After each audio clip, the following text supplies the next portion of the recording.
Welcome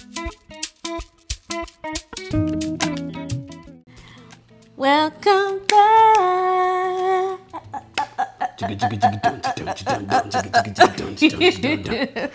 Welcome back, everybody. Welcome to our YouTube channel, to my YouTube channel, to his YouTube channel, to your YouTube channel, to our YouTube channel, really. The YouTube channel of Jesus.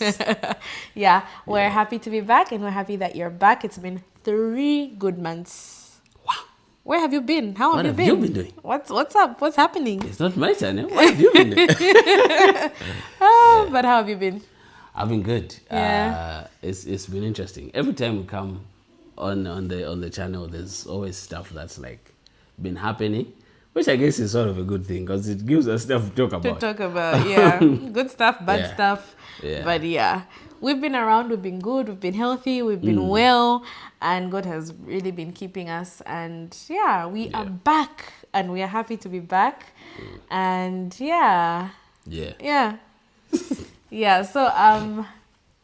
I don't even know if we have any explanations. I think we just needed the time, didn't we? Yeah, it just happens. It just happens. Life is life. Okay, we're going through life. But I think this is one thing that we'll always come back to because, we love it, and it's something God has placed on our hearts to do. So we'll never leave you for too long. Never leave you nor forsake you. So today's topic is on commitment. Our topic is marriage is a commitment. And I'm going to start by reading a Bible verse. As per usual. Some things never change. And they really shouldn't. They shouldn't. So Romans 12 verse 10 says, be devoted to one another in love. Honor one another above yourselves. That's NIV. And in the Passion Translation, it says, be devoted to tenderly loving your fellow believers as members of one family. Try to outdo yourselves in respect and honor of one another. I have a definition here, an Oxford definition of commitment. It's Oxford Dictionary, right? It says a commitment is the state or quality of being dedicated to a cause, activity, or person. The state of it's the state of being dedicated to a cause, an activity, or a person. And then another definition says it's an obligation that restricts freedom of action. Which I think is like an interesting one. So do you agree with these statements? I mean, I can't go anywhere that I want to go. Where are you? This time, baby, you can't be coming home this time. It really does restrict your actions. I mean, I think I definitely agree with the dedication part of it. I mean, I guess there is truth to both statements. In my own words, I think it's doing whatever it takes to do whatever it is that you've committed to or dedicated yourself to, right?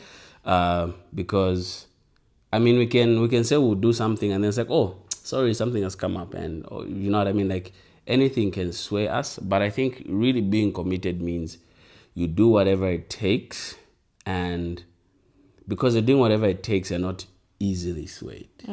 You know, because I mean, we've seen a lot of things, and being honest, even a lot of couples, a lot of marriages get to that point where you've been swayed from your commitment to death do us part. And I mean, it's not always a fun thing to see. You know what I mean. For some people, you can see it and be like. But like you can see and sort of understand and say, okay, you guys really went through a rough patch. Not to say like, we agree that you guys should split, but you can understand the pain and the hurt that they were going through. So I think there's a lot of stuff that happens that can try to sway us from our commitment. So it's not always an easy thing to say, no, I'm committed. Some things will come and test your commitment, So you agree? I agree. It's this dedication that makes you put in the work, that makes you say, look, no matter what, I'm gonna see this through. Marriage definitely is a commitment, and a big one at that. Sure. Because I think even just from the point of like when you're getting into the marriage, there are these things that you're committing to and committing to do for each other. And I think you're just even, I think towards the end of the vows, it says, until death separates us. So like you're committing to that. And as you said, like things may come, but like for you, it's kind of like a decision that I'm gonna commit to this. Yeah. And it may look different in different seasons, and it may be hard in different seasons, and something that may be easy to commit. But as you said, like nothing should sway us away from this commitment, because it's a decision. Marriage is a decision and a commitment. Yeah, because I mean, if you're easily swayed, are you really committed? You know what I mean? Like if you say, "Oh, I'm gonna do this," or "I'm gonna do a YouTube channel," but then after 3 months, Yikes. yeah, you know what I mean. But like, if you're easily swayed, are you really committed? Yeah, I guess just something to sort of think about. Yeah. Yeah, it reminds me of kind of reminds me of something that Pastor Daniel Kyra said at the conference for Out Over the Weekend, where he was like, if you're dating and any small thing happens and you want to like break up, then like you're practicing for divorce in the marriage. So I guess even this state of commitment, it starts before, like how you date also like can affect how you will handle this commitment of marriage, because like it's kind of training grounds for like I'm just staying. not happy anymore. I'm just not feeling it anymore. It's just the zing. It's just not there. Yeah, so like we're talking about the vows. I mean, I mentioned a bit about the vows, and as we said, like this commitment isn't always like the easiest thing to do. Do you remember our vows and what you committed to? Not at all. I just remembered, so help me God. Oh wow. Because you need God's help. Yeah, I mean, I remember a few, but I don't think I remember like everything. Like word for word. Yeah. But like, I remember when we were preparing for this, we were talking about how, like, you know, when we're saying the vows, we're so in love, and it's like, I can do this because I love this person so much. But what's the practicality, or how practical has it been? Like, do you always feel like, yes, I can do this, I can be committed to these vows? Or there are times when you're just like, I understand why there's so help me God in those vows. Every day of my marriage. So help me God. Wow. No, but yeah, there's definitely moments where it's like you don't feel what you felt when you're making the commitment, right? And I think it's KB who said back then when it was called Twitter. What's it called now? X. Oh, yeah, it's okay to be out of tune from this. It's fine. Yeah, you know, he mentioned like something like, I'll paraphrase obviously, something like being committed or you know, committing to something means doing that thing even though you don't feel the way you felt when you were making that commitment, right? Because the feelings will be there, the feelings won't be there, but you said, I'll do this. Or, you know, maybe you said, I'm going to buy you flowers on Thursday. And then your wife just upsets you on Wednesday. And then, but on Monday, you were feeling so good. Yeah. You were feeling so in love. And it's like, oh yeah, I'm going to make all the arrangements. Like, what? I'm going to surprise you. Yeah. And Wednesday comes, she has upset you.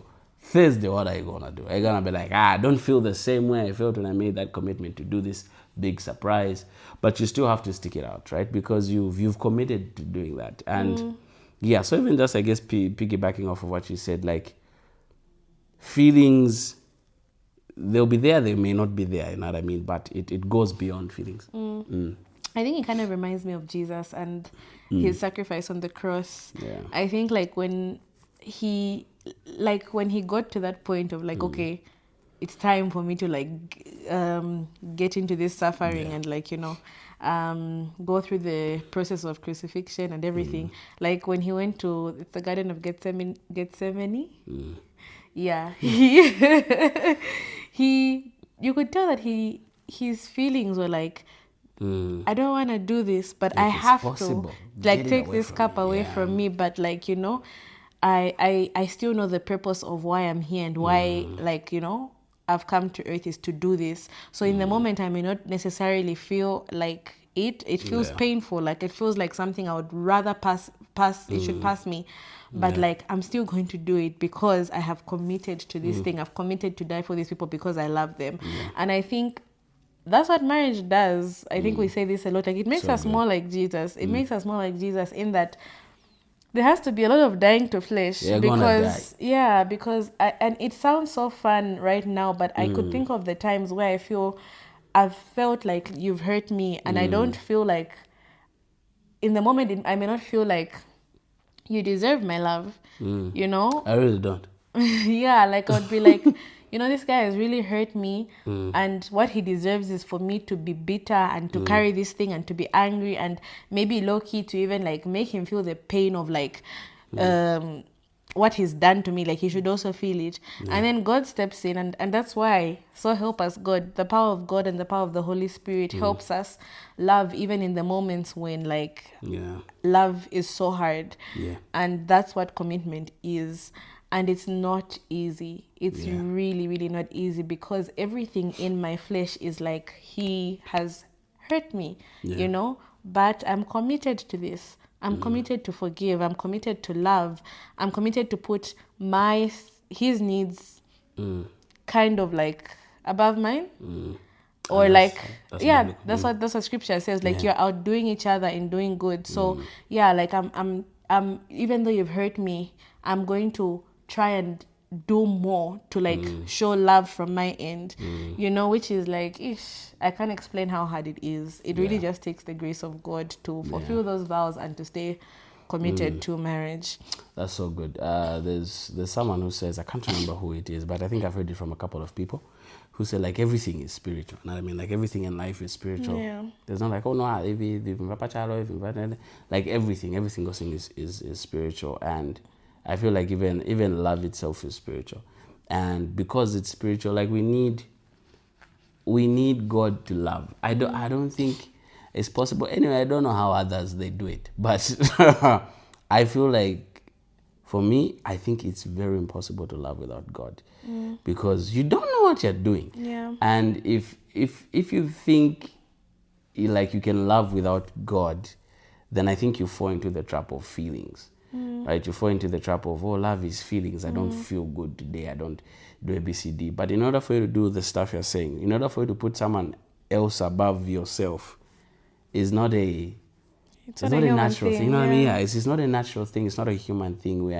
We are selfish naturally. You know what I mean? It's me first. And God is saying, no, that's not the way. I know you might think that's the way, but it's actually someone else first. And like it's unnatural to think that way, and that's why we need his help. That's why we need God's help. And that's why I'm saying, look, like everything is spiritual. Life is spiritual. Love is spiritual. Sacrifice is spiritual. And even as we're talking, one thing that has popped up in my mind is just that this commitment of marriage, it really humbles you as a human being. Really and truly. It really humbles you. It takes me back to even what I was telling you, I was reading in John 13 of how, like, Jesus, before he died, he served his disciples. He washed their feet. He did something that's so humbling. I think that's what marriage does to you. Like, it humbles you. Because in the moments where you would think like, me, you're forced to think of him. You're forced to think of me. And then that really it humbles you. And I think it also sort of grows you up. And you need to see the beauty of growing up, right? You need to see the beauty in growing up, the beauty in maturing. I don't know if I've ever met someone or heard someone say or not look forward to growing up. You know what I mean? Even like when you're young, you're like, I want to be big, I want to be this. Sometimes you even don't act your age, you know what I mean? Because you want to be the big guy. You want to be, because there's just something beautiful about growing up and not remaining a child, right? Is there responsibility when you grow up? Yes. Right? But there's also a lot of beauty in not being immature. There's a lot of beauty in growing up and being mature and being able to handle certain responsibilities. There's a beauty in it. And so that's also what we get to see in marriage, which I can attest for myself, right? Is in the hard times that call you to mature, the hard times that call you to lay your life down, lay your pride down, lay your ego down, lay whatever image you've sort of built up for yourself, and it's like, well, this is inaccurate, right? And crushing that, like you said, humbling yourself, there's a beauty that comes out from that. And thinking, the beauty is in holding on to this kind of image that I have, and it's like, no. Like let God break that. Let God humble you so that He can bring out something even better, even more beautiful. Yeah, I've heard a lot of people say that, like when you're walking down the aisle, you think you're walking down to death. So as you said, like there's just a lot of laying down that comes, and it's a beautiful thing. It is, like it's a beautiful thing. Yeah, and I feel like I said that because I feel like sometimes we would look at death as a bad thing. We look at sacrifice as a bad thing, right? But it's actually good. It's good, yeah. It's actually good. Sometimes, yes, the process of going through it is painful. It's not very sweet, but what it produces is so beautiful. It's so beautiful. I mean, even just like looking at Jesus' sacrifice, was it painful? Hella painful, very embarrassing. It was gruesome. It wasn't just like a he's died. He had to go through a lot of pain. Yeah.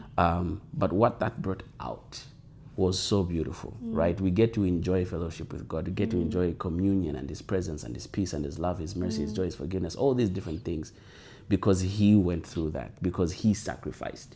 And so, there's a lot of beauty when we sacrifice. There's a lot of beauty when we go through that discomfort, per se, So, I feel probably it's a notion that we need to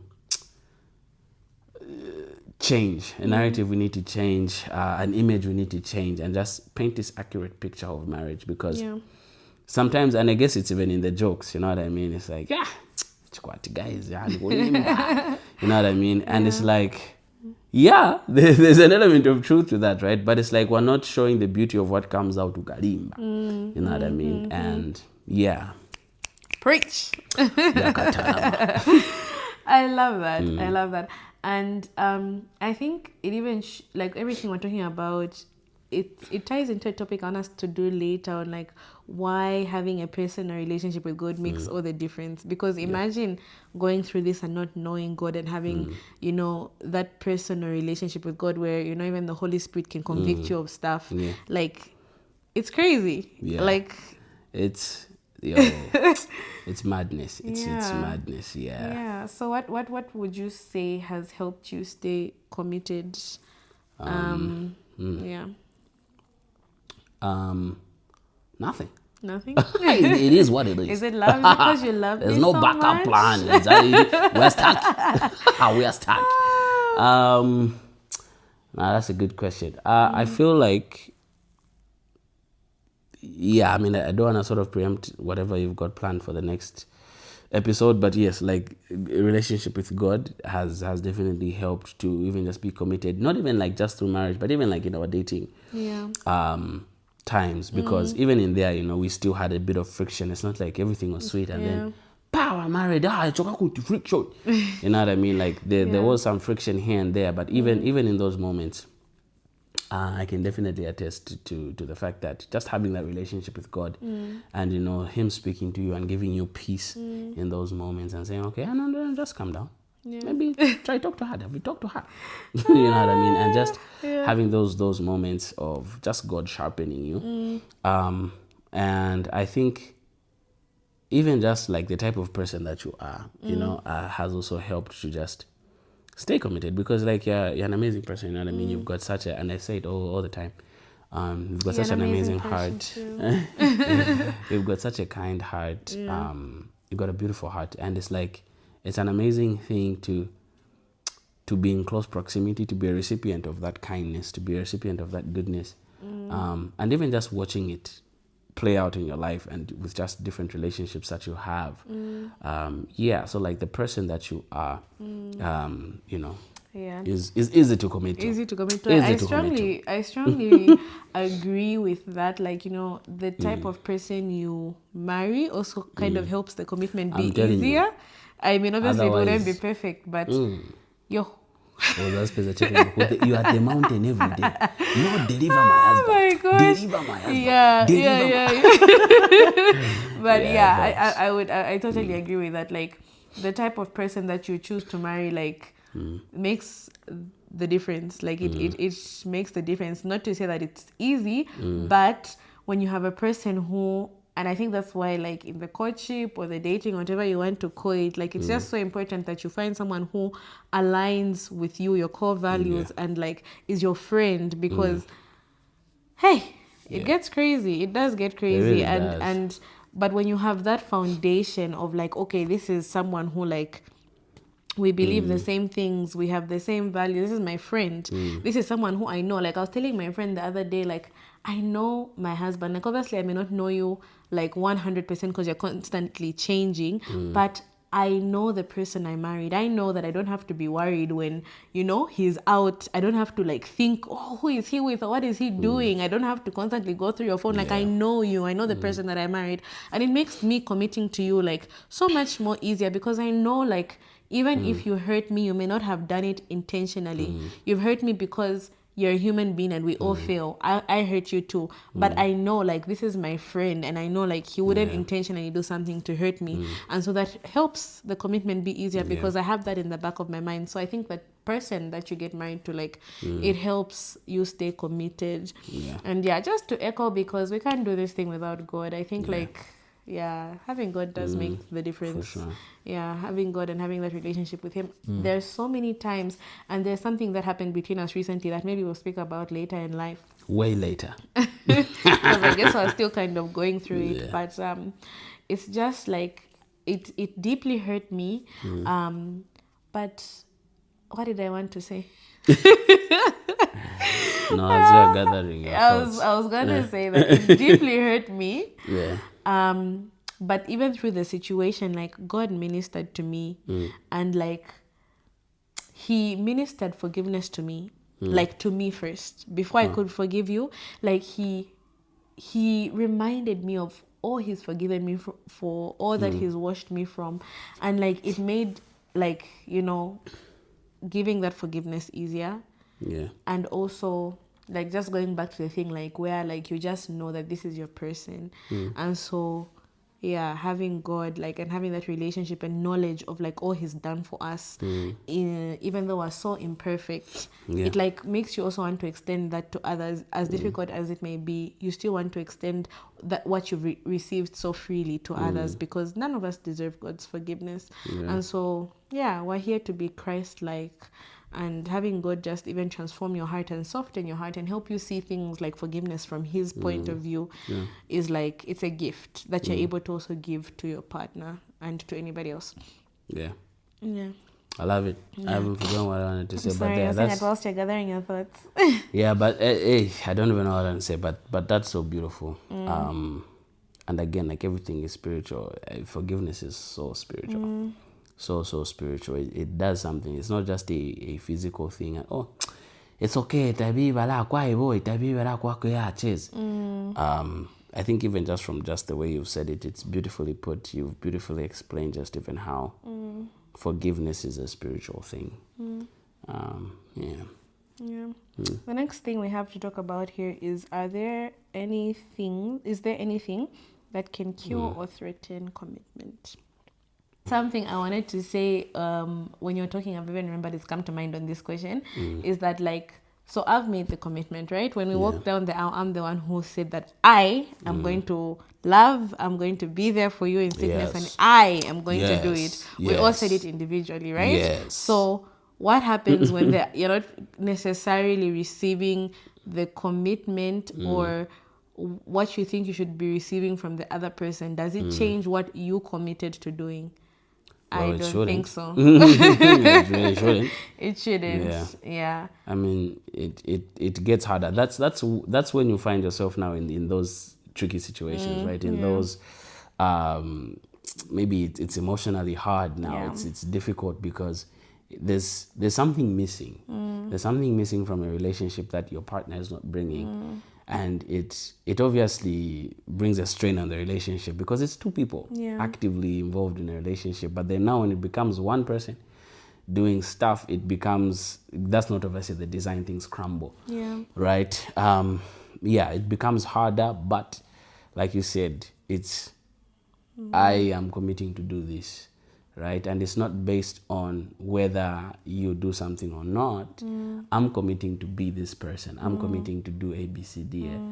And yeah, it gets hard, but you have to do that. You just have to be committed. Yeah, That's I the think those are commitment some we're of talking the about. things that like challenge commitment, when kind of you feel like, am I the only one who's really like committing to this? Yeah. You know, or I think even the same thing that we said earlier, where like, I'm losing my thoughts. Wow, you gather your thoughts. Okay.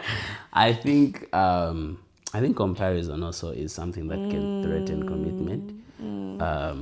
Comparing each other or comparing to other couples? Comparing to other couples. I don't know about comparing to each other. I mean, it's just something to think about probably. But yeah, comparing to other couples, comparing to other situations out there. I think just having your eye too much looking is just, it's not a good idea. Yeah. Because obviously you don't see the beauty that's right in front of you. That's for sure. So yeah, comparison to other couples, financially comparing yourself to other couples, maybe their social status, Yeah. and all those things can really sort of kill your commitment, because you'll see a confident woman out there who's just taking over the industry, but iwe ungonipikira chabe nsima ya maedzi kunyumba siungachiteko something nani ngaleko proud nikutambeko pa TV vanzako vachitako vintu. You know what I mean? And you miss out on the joy of just having your person there with you. And it's like, but us, we are us. Why should we be the quote unquote power couple? Yeah. Right? And I say quote unquote because obviously there's so many different definitions of what a power couple is. If you are more in the public eye as a couple, then you are a power couple. It's like now the ones who are not known, the ones who don't even care about And then Instagram and life, Facebook, you know what I mean? like just enjoying But they're your doing life, such a good job. They're raising godly kids, and they're doing an amazing job. And it's like, we don't know them, but they're out there being godly people in their community, in their space. and fulfilling their purpose in life. Exactly. But then because you've compared, now you want to open an Instagram channel, which is not a bad thing, but like, you know what I mean? Again, back to purpose. If it's not what you're called to do, if as a couple you're not called to do that stuff, don't put pressure on yourself. Don't put pressure on your spouse, to be that husband who's taking over the bank and is just climbing in the ranks. Your husband is doing different things. Maybe he's called to the ministry, he's called to... but comparison can definitely start even questioning your commitment to that person, because now you're chasing after something else. I was gonna say, like, you now stop looking at what you have and you now start looking like, this is more important than the commitment, so let me chase this instead of this commitment. Not that you can't do both, but like as you said, when you're comparing, you're like looking at other things and like amplifying the wrong things, and then it like takes your focus away from being committed. Because you start to ask yourself, why am I committed to a person who's not doing what that one is doing? You start to question the value of your commitment because you're looking too much, and then the more you devalue the person you are with, the more you start feeling less committed. I committed to the wrong thing. I should have probably, and then your commitment starts dying this side, and you're ruining a great thing. That's really good. And like on the flip side of it, I think things that can strengthen your commitment, like even like the opposite of what you're saying, is like focusing on your marriage and where you are, and just growing together, because there's beauty in that. Like, we are committed to this. We are committed to keeping our eyes on this. We are committed to keeping our eyes on our vows and like on each other, and just growing this thing so that, it's really till death do us part. And like understand, like, I used to hear these things, but now I truly understand why they say like marriage is one of the institutions that will just make you more like Jesus. And I think when you do it the right way and you stay committed, it really does. It really does. Our last question or topic or whatever it is does commitment come naturally? And we've seen it, we've heard stories, but I do think it's something that can be learned. Commitment. Yeah, I think even just like background, upbringing, all these things can teach you to either commit or teach you how to not commit and to just really run away from commitment. But I do think it's something that can be learned. And even just speaking of like upbringing, right? If you've never seen someone commit to something, and you haven't seen the beauty of what commitment brings, I mean, then it's going to be very hard for you because you don't know what that is. You don't know what that looks like. You don't know what the fruit is of committing. Committed. But yeah, I mean, the beauty of it, like you said, is it's something that can be learned. It's something that can be seen. God is definitely here to show us the number one champion of commitment, Jesus Christ. Yeah, because I mean, I mean, guys, from Genesis to Revelation, like from the beginning of time, we see Adam and Eve. Obviously, they fall, and God wasn't like, okay, done with these guys. Let's start another whole planet somewhere else. Maybe they'll do better, right? He committed to us. He didn't have to.